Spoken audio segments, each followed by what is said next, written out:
प्रतीत होता है हम दक्षिण की ओर पहुंच चुके हैं। मूषक जी, अब तो हम ऋषि अगस्त्य के तप स्थल के निकट ही होंगे ना? प्रभु, ऋषिवर के स्थान के जितना निकट पहुंच रहा हूँ उतना ही भयभीत हो रहा हूँ मैं। क्यों? आप क्यों भयभीत हो रहे हैं मूषक जी? प्रभु, ऋषि अगस्त्य का तपोबल, उनकी शक्ति तो विख्यात है। मैं तो पूर्व में ही मूषक हूँ, अब कहीं उनके शाप से मैं चींटी ना बन जाऊँ। मूषक जी, व्यर्थ है आपकी ये चिंता। ऋषिवर आपको श्राप क्यों देंगे? प्रभु, आप उनकी पत्नी को उनके कमंडल से मुक्त करवाकर नदी में परिवर्तित करने जा रहे हैं, फिर भी पूछ रहे हैं कि वो शाप क्यों देंगे? मूषक जी, किसी भी बड़े उद्देश्य को पूर्ण करने में संकट तो आते ही है ना, किंतु उन पर विजय पाने के लिए ध्यान सदैव अपने उद्देश्य पर ही रखना चाहिए, मार्ग में आने वाले संकट और कठिनाइयों पर नहीं। उचित है प्रभु, मैं प्रयत्न करूंगा।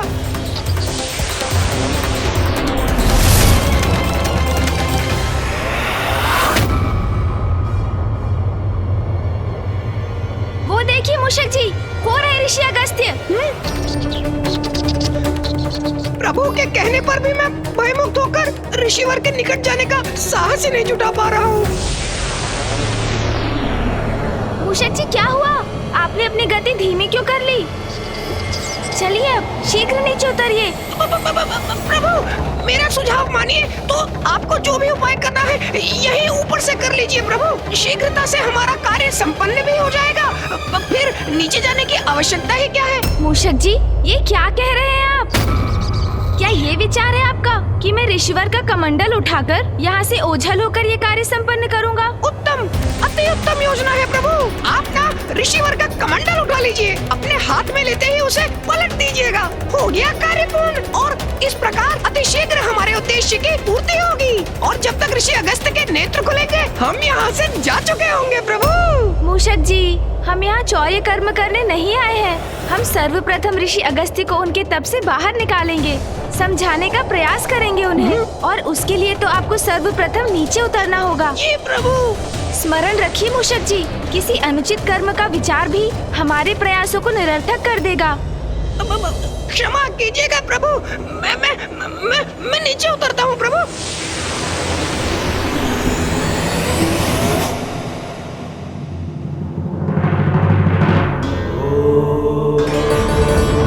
इतने दिव्य महान व्यक्तित्व वाले ऋषिवर अगस्त्य के दर्शन पाकर मैं धन्य हुआ आज।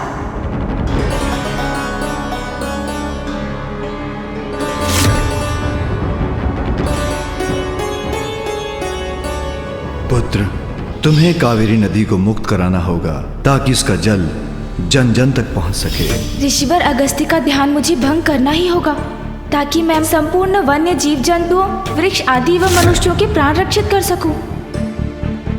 प्रभु, जो भी करना है शीघ्र करिए ना, जिससे हम भी शीघ्र यहाँ से प्रस्थान कर सके। मूषक जी, ऋषिवर को उनके तप से बाहर लाने की उचित युक्ति का विचार करने दीजिए मुझे। युक्ति का विचार?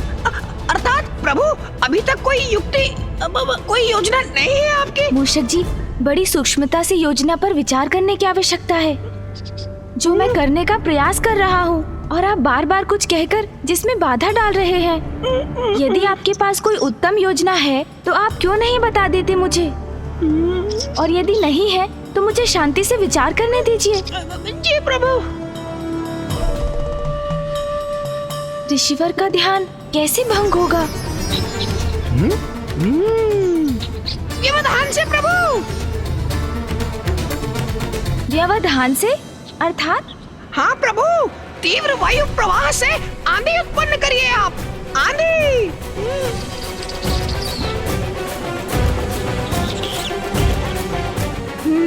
उचित है मूषक जी। जी प्रभु।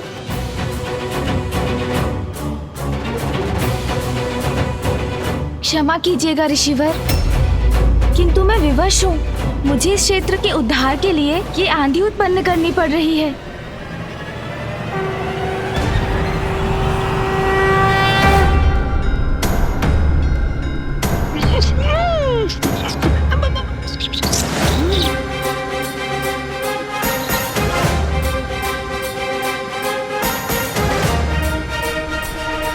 प्रभु तो आंधी उत्पन्न कर रहे हैं, किंतु ऋषिवर के नेत्र खुलने पर कैसा बवंडर उत्पन्न होगा, किसे ज्ञात। छिपने में ही भलाई है।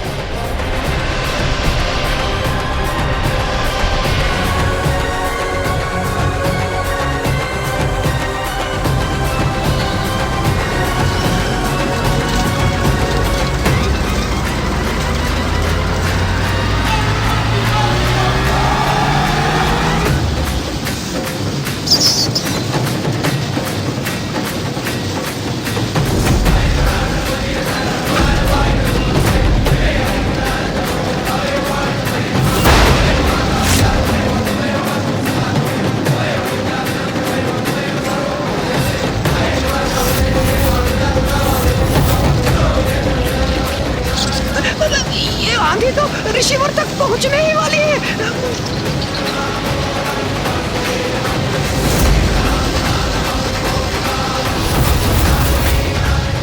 कहीं इस वायु प्रवाह की आंधी के स्पर्श से ऋषिवर के क्रोध का ज्वालामुखी न फट जाए।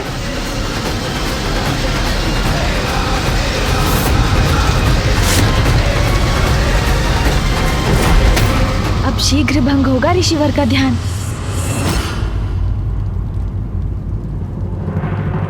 विश्वास है मुझे, गणेश सर्व समर्थ है, किंतु फिर भी मैं सशंकित हूँ। कहीं उसके साथ कुछ अप्रिय न घट जाए। गणेश का यह प्रयास सफल होने से अनेकों चिंताओं का अंत होगा।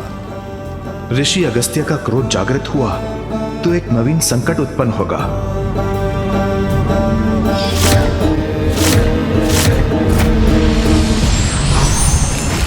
कैसी विकट परिस्थिति है ये। किसकी अधिक चिंता करूं मैं, इस बवंडर के टकराव से ऋषि अगस्त्य के ध्यान भंग होने की, अथवा बवंडर द्वारा इस कमंडल के गिरकर उल्टा हो जाने की। दोनों ही अवस्थाओं में गुरुदेव, ऋषि अगस्त्य कहीं क्रोध में आकर गणेश को कोई श्राप न दे बैठे। तपोबल के धनी ऋषि अगस्त्य ने यदि श्राप दिया तो वह अकाट्य होगा।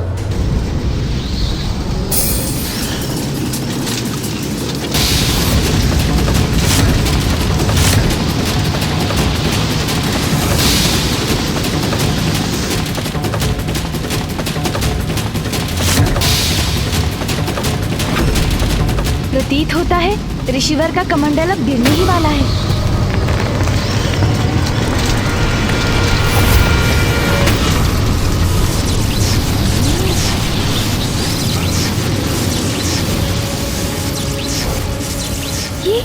ये क्या हुआ?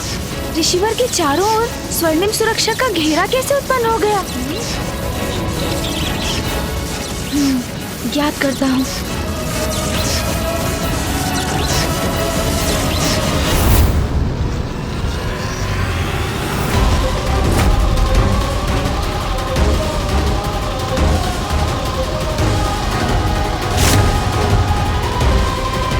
ये क्या? ये बवंडर तो इसी ओर लौट रहा है। हाँ प्रभु। मूषक जी सावधान।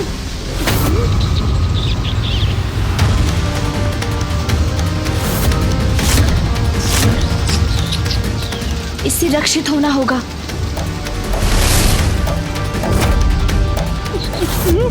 अब मैं कैसे बचूं?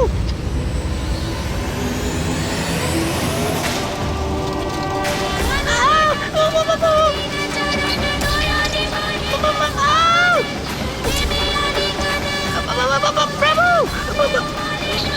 कुछ कीजिए प्रभु, रोकिए इस बवंडर को।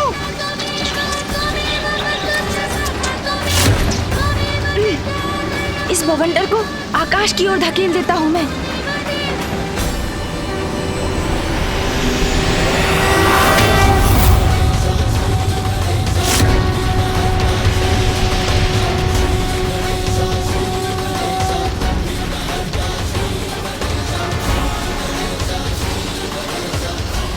हम रक्षित हो गए प्रभु।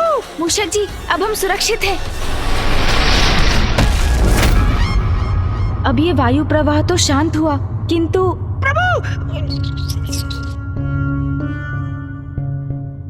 प्रभु, इस बवंडर ने तो उलटकर मेरी ही दुर्दशा कर दी। हाँ मूषक जी, हमारा ये उपाय तो व्यर्थ हुआ। अब कुछ और सोचना होगा। और सोचना होगा? आप सोचिए प्रभु, मैं तो तनिक विश्राम कर लेता हूँ। इन टहनियों के प्रहार भी विद्युत के प्रहार समान प्रतीत हो रहे थे मुझे। विद्युत, सुना ना आपने प्रभु, विद्युत। हाँ हाँ, आपने अभी कहा था कि जैसे आपको लगा विद्युत प्रहार हो रहे हैं आप पर। नहीं नहीं प्रभु, मैं ये कह रहा हूँ विद्युत का प्रभाव अवश्य होगा ऋषिवर पर, उससे इनका ध्यान अवश्य भंग होगा। हाँ, कदाचित ये उचित रहेगा मूषक जी।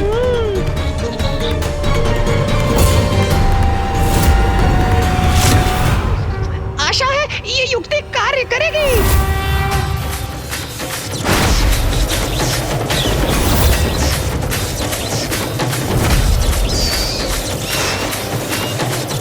मैंने वायु का सुझाव दिया था तो विद्युत के समान प्रतीत हुआ था। अब विद्युत के सुझाव से कहीं अग्निवार ना हो जाए मुझ पर। मेरा तो छिपना ही उचित है।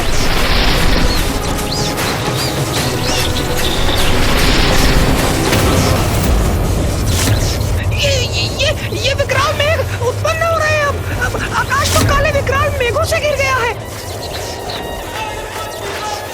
ऋषिवर तो अभी भी ध्यान मग्न ही है, किंतु उनका ध्यान भंग होते ही मैं भी संकट में पड़ सकता हूँ। मेरा इस वृक्ष की आड़ से स्वयं को सुरक्षित करना ही उचित है।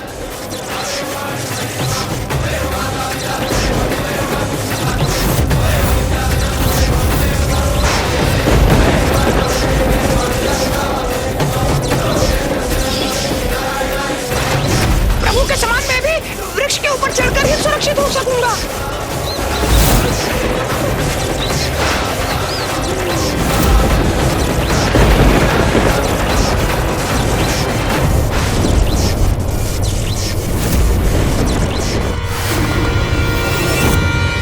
ये गणेश ने ये क्या कर दिया? विद्युत के प्रहार से ऋषि अगस्त्य अवश्य क्रोधित हो जाएंगे। पुत्र गणेश, हमारी चिंता मुझे व्याकुल कर रही है।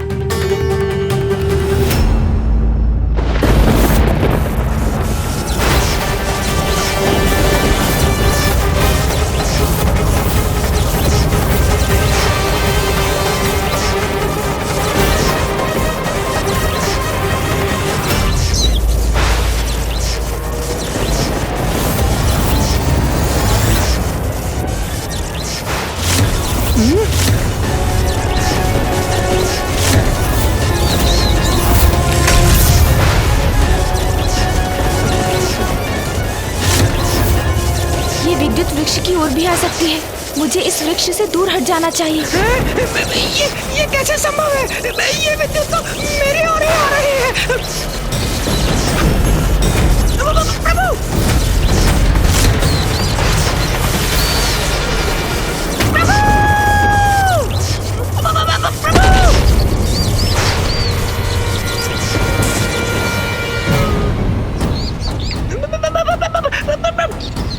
मूषक जी,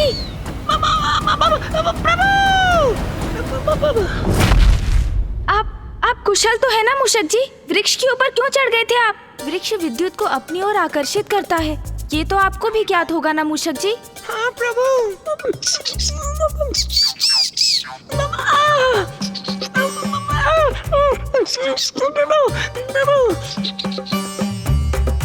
मेरा मुख, मेरा सुंदर मुख, क्या हो गया इसे?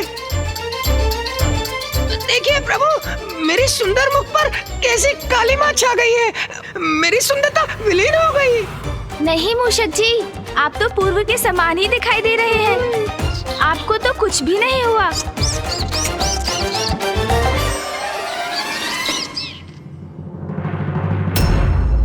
मूषक जी, बवंडर और विद्युत तो ऋषिवर का स्पर्श भी नहीं कर सके। इनसे भिन्न कुछ और उपाय करना होगा मुझे। प्रभु गणेश की सारी योजनाएं असफल हो रही हैं। मुझे शंका है, कहीं उसकी योजना का कोई भीषण परिणाम ना हो। कहीं ऋषि अगस्त्य अत्यधिक क्रोधित ना हो जाए। गणेश की युक्तियां।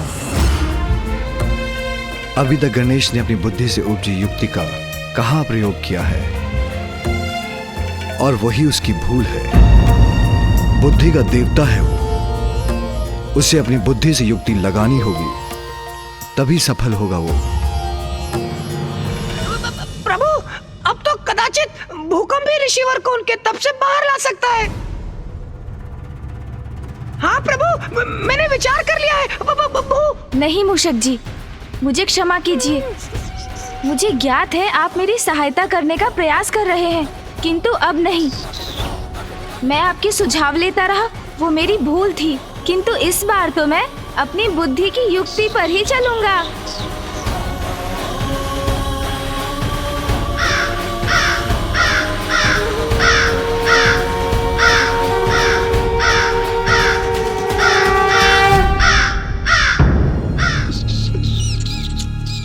काग? प्रभु, मूषक जी,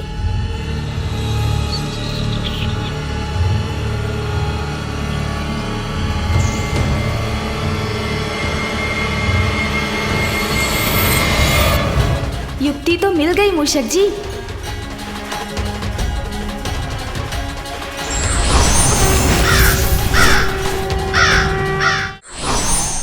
प्रभु, प्रभु, कहाँ उड़े जा रहे हैं आप?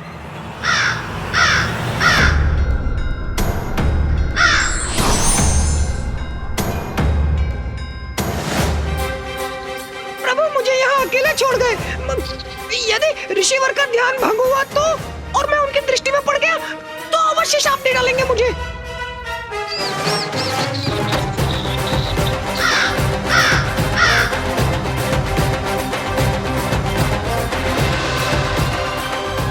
यदि मैंने ऊपर से कमंडल तक पहुंचने की चेष्टा की तो ऋषिवर का सुरक्षा घेरा अवश्य मुझे रोक देगा। कदाचित मुझे नीचे से धरती के भीतर से कमंडल तक जाना चाहिए।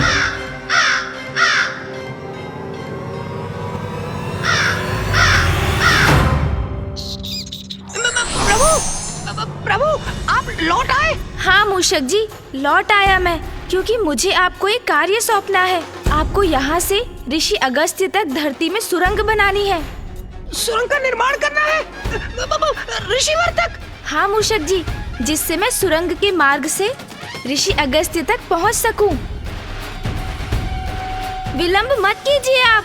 जैसे आपकी आज्ञा प्रभु। यदि मुझे कुछ हो जाए तो स्मरण रखिएगा कि मैंने अपने प्राण न्यौछावर कर दिए अपनी स्वामी भक्ति में। मैं हूँ ना मूषक जी, फिर क्यों चिंता कर रहे हैं आप? आपको कुछ नहीं होगा, आप शीघ्रता कीजिए, अपना कार्य आरंभ कीजिए आप। जी प्रभु।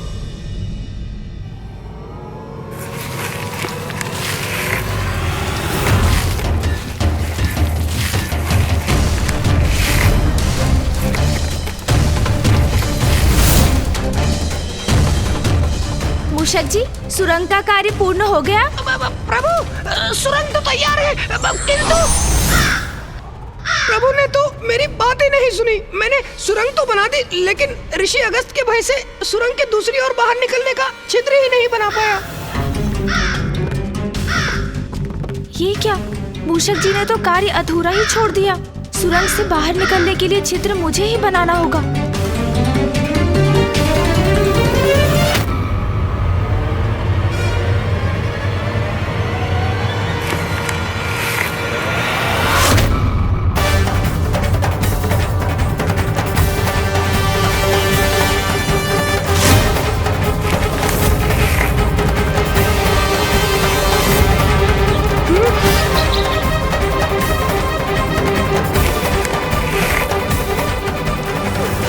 ये क्या? प्रभु तो कमंडल को गिराने वाले हैं।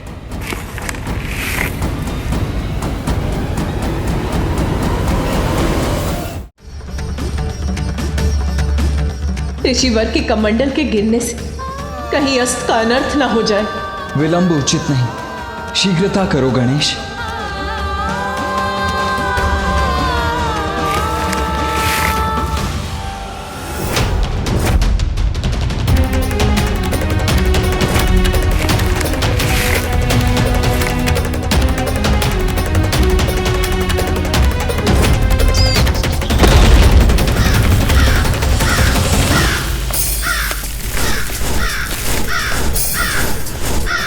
कमंडल तो पुनः स्थित हो गया।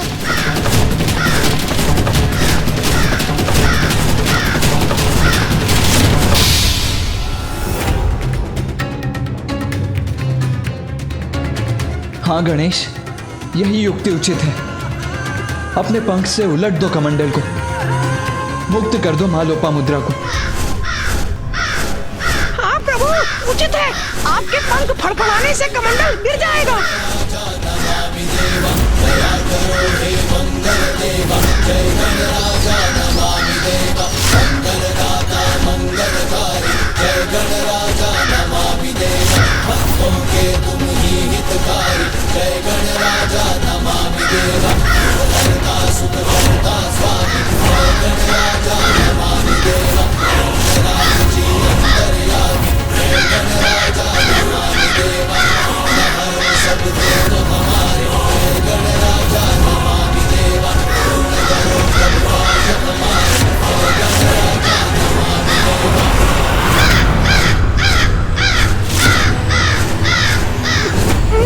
ऋषिवर का ध्यान भंग हो गया।